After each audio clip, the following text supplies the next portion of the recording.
अब नहीं मानक चंद मांगन परागा ये छटारा मारते देखा ठक्का मांग मौसम बचिया मांग परागा विशाखा नहीं मानक देख ले ना ले मानक दे वो मानबे नहीं कर तब मैं जाऊँ जहाँ जाना तेरे जाता तो डरा था उहर झाल ना देखे दीदी वो झाल उहर देखे हमार लवगुरु जेकर नाम है वीरेंद्र चतुर्वेदी तो एक नंबर गाना गाते बहनी सुना गाना लो सुने हैं एक नंबर गाना देखने को मिला था तुम्हें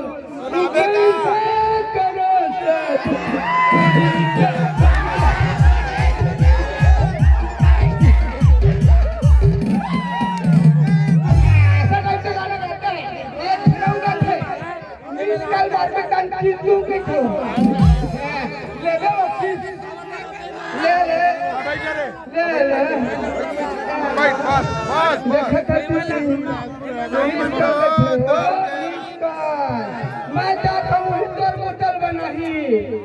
हवा नहीं बनाई है छोड़ी हाथ वाला भास्कर भैया बोली हम 4-5 हेक्टर को ढीली भैया गुरु चुप कैसे देखो बच्ची गुरु नाम से